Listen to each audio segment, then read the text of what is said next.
Hi, I'm Jimmy. In this video, we're looking at Microsoft stock, ticker symbol MSFT.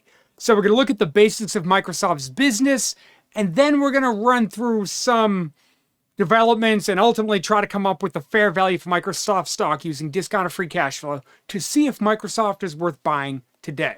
Now, real quick, before we jump into that, I just want to tell you about a website that we're building. We're actually going to be using the discounted cash flow calculator that we've already built to try to value Microsoft stock. I'll run through that in a minute. But basically, we've already built the DCF calculator. We're gradually going to add other ways to value stocks. And we're trying to make it quick and easy for people to basically punch in a ticker symbol, and then the website will kick back what the best valuation methods are to use for that particular company based on the fundamentals of that company. For example, what you would do for Tesla isn't the same thing you would do for a Citigroup or an Apple. They're all different valuation methods based on the company's own financial dynamics, let's call it. So if you'd like to sign up to get access to that website, I will leave a link in the description below.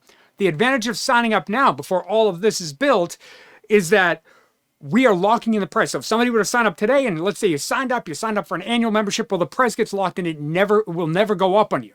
So again, I'll leave a link in the description below if you'd like to sign up. For now, let's jump over to the business segments of Microsoft's business. So we can see that Microsoft breaks their business into three primary segments. Their largest segment is their intelligent cloud business. This represents about 38% of their total revenue. This is as of last year's revenue, 2022 revenue. By the way, their fiscal year ends in the middle of each year. So they've already completed 2022 as of June. They're actually working on their 2023 numbers now. But their intelligent cloud business represents their cloud and server products. Their biggest competitor, just to explain who they are, their biggest competitor is Amazon Web Services, AWS. So this is one of their fastest growing segments. We're going to come back to this one in a minute, but this is one of the segments keeping Microsoft's revenue pushing higher year after year.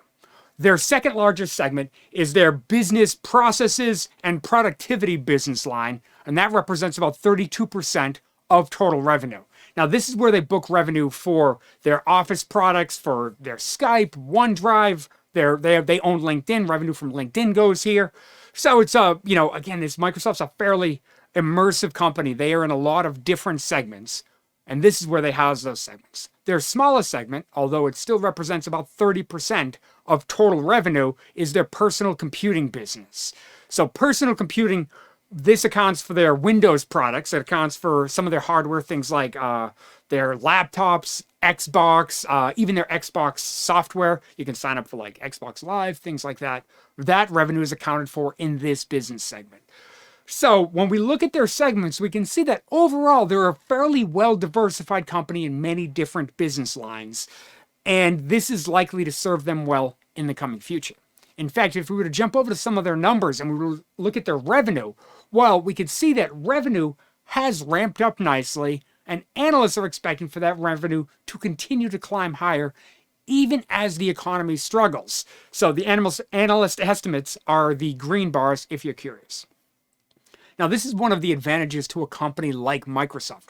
Microsoft has a relatively strong moat or relatively strong pricing power. So as the economy has struggled and as inflation has gotten higher, Microsoft's business, yes, it's been hurt, but it hasn't been as hurt as many other business lines thanks to their high profit margins and strong free cash flow.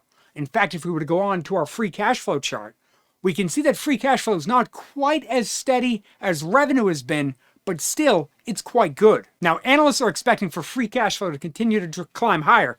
Now, we don't have that in this particular chart. We're going to come back to that when we try to do our discounted cash flow calculation for Microsoft stock. But for now, let's jump over and look at a little bit of news, some interesting news that has driven Microsoft stock recently.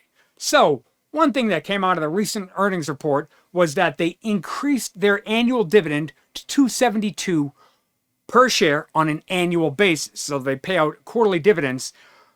But this is right in line with Microsoft consistently returning some cash to shareholders. When we jump over to their dividend per share chart, well, we can see, and these are annual charts. They do pay them out 4 times a year, but add those up for each year, and we can see they have consistently increased their dividends year after year, which for many investors, this is a positive sign. So if we're considering ownership in Microsoft stock, this could be an interesting thing to consider. So clearly, if we like dividend investing, them increasing their dividends is a strong sign.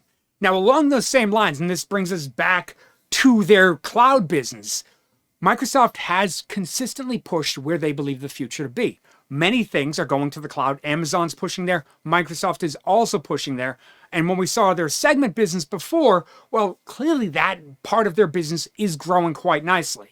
In fact, they break down their revenue even further by not just broader segments, but they also break it down by products sold. Here's a chart of their revenue, 2022 revenue by product. And we can see that their server and cloud business is the biggest portion of their business. And this is a big change. This particular division just launched in 2015. That's when they really began to make a push towards towards the importance of the cloud in their overall business. And we can see that revenue in this business has ramped up quite nicely. So we're approaching $100 billion in revenue for a company as large as Microsoft. This is an impressive piece of their company that still has a decent amount of upside.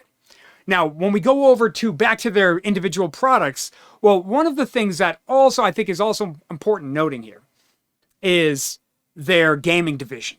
So many of you may have heard that Microsoft made a bid to acquire Activision. Now, I actually own shares in Activision, and I just wanted to bring out that this 8% of revenue has the potential of jumping higher if they do, in fact, buy Activision. Now, I personally own shares of Activision, and if you're curious, Microsoft bought Activision when the stock jumped right in this time period.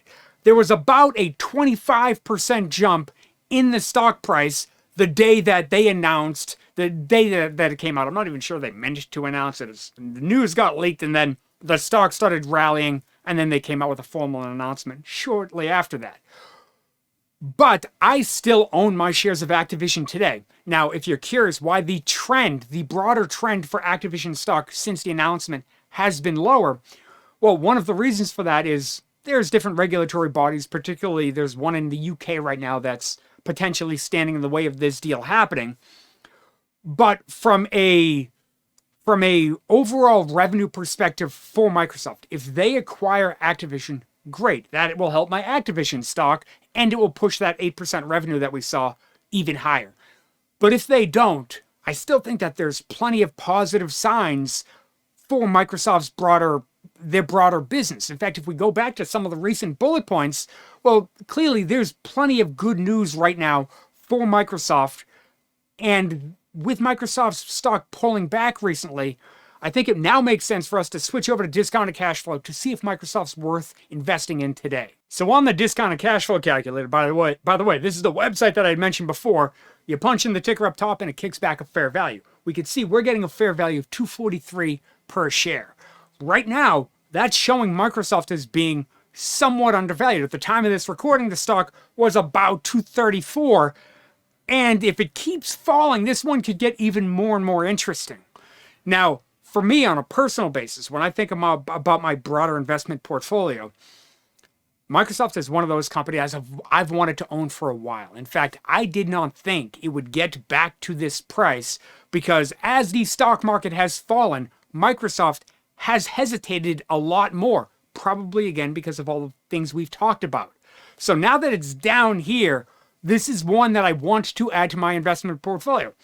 But as is my sort of self-inflicted rule, I have made it clear that I will only buy a stock after I make a video on it. So this is that video. Microsoft is a stock I like. It is a stock I would be happy to own for the next 20 years.